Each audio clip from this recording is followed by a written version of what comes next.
I don't think you should have these animals as pets. Yeah, I would. Yeah. I mean, humans. They seem really fun. Because they should be out in the wild. I mean, even like seeing them in cages makes me sad, but if they're used to being in a living room, it's probably better to have them here. After working here, I feel that primates wouldn't be such a good pet unless you have a lot of training and that you know what they need in life. Probably because like they're really interesting, but I know it would be a lot of work. I think there are good exotic owners out there that are responsible. In this state, again, you need 1,000 hours. I have been running my program for training people to be with monkeys for 10 years, and no one's made it through my program. No, they're wild animals. They belong in the wild or whatever, taken care of. Well, as far as monkeys go, they're destructive. Depending on the age that you get them at, they could be difficult to tame. So monkeys are cool and you could play with them like every morning if you don't have work at school.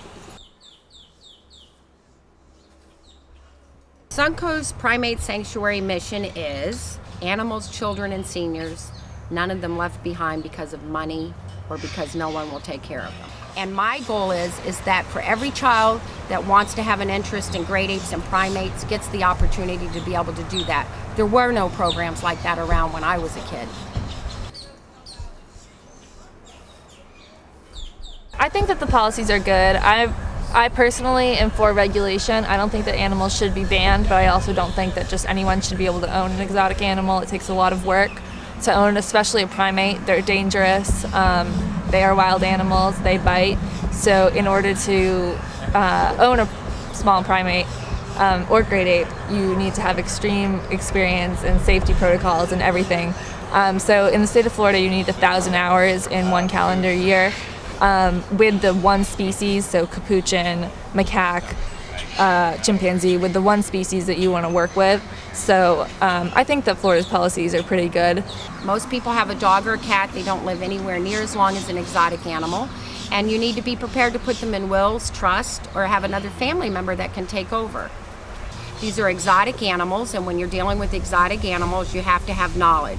The best way to expand on knowledge is to educate, educate, educate. And that's what I think the sanctuary tries to do. By being open to the public, it educates people about the general species and the ones that you're actually losing in the wild, but it also raises the awareness. Now you have knowledge. What are you going to do about it when you know in 1960 there were 1 million chimpanzees, in 2013 there's only 110,000? That puts the responsibility back. Once you learn knowledge, what are you going to do about it?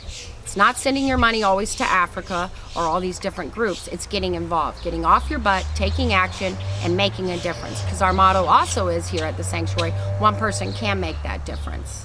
And that person is sometimes you. Don't wait for the other guy. The other guy may never show up.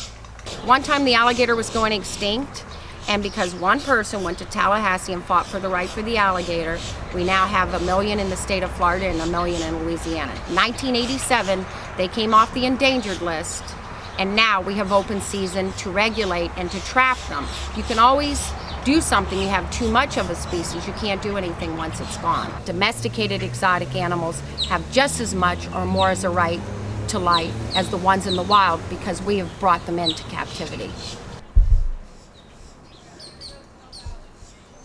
Well, we got to remember, I'm 53. We had Ren Tin Tin, Gentle Ben, Lassie, Beretta the Bird, Mr. Ed the Talking Horse. We had Francis the Mule. What did that do to the public? That made them become user-friendly and wanting to be around animals, wanting to know more, wanting to be excited about animals. We don't have those shows now. I feel bad for my daughters who are 5 years old. They don't have the advantages that I have. People like to make things out to be bad. So we need to be not being fed and led by propaganda, but by doing it through positive reinforcement and education so all the animal people can work together for the betterment of all animals. Yes, class 1, 2, and 3 is different classifications of species. Your lions, tigers, elephants, chimpanzees, great apes are all class 1. Then the different various species of monkeys go into 2 and 3, along with baboons, other animals that are species specific for the state of Florida. There is not a lot of documentation for captive wildlife and exotic animals. We're not doing the captive industry justice because there's a lot of good people out there doing a lot of good things. You'll see National Geographic. We just had the chimpanzee movie last year that went rampant for a while, and now you don't hear anything more about it. We're going to be showing that here at the sanctuary. Did a great justice for the sanctuary because when you see actually how animals are in the wild, it makes reality checking in your head. Animals in the wild are like homeless people, always looking for love, food, shelter, a friend, and not to be killed. My favorite monkey is probably Gabriel. Zoe, Christian, Joey, who else? That's about it for now. And Patrick, even though he's a lemur. But he's adorable.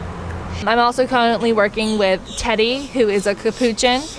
He has had his teeth removed and he is older. He's in his 30s.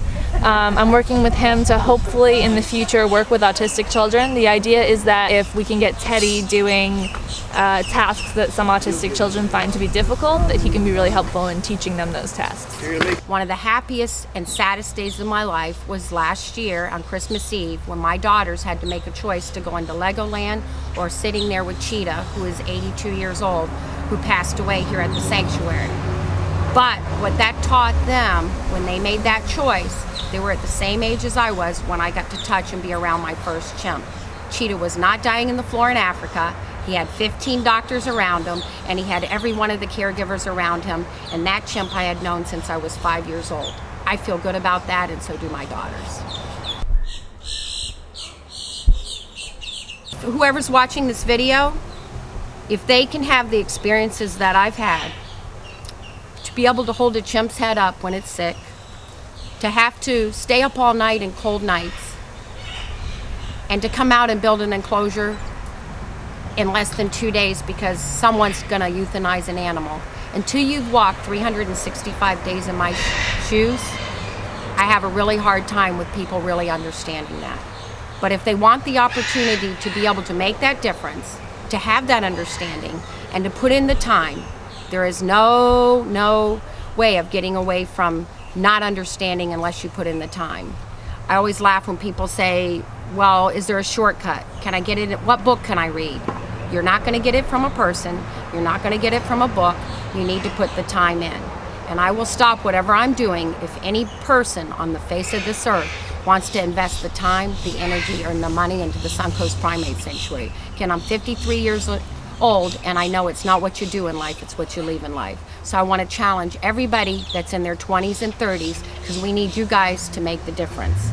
Our generation did not do a good job, but we're going to need the next generation to make it all different and better. Oh, good boy. I know. I love you too. I love you too. Good boy.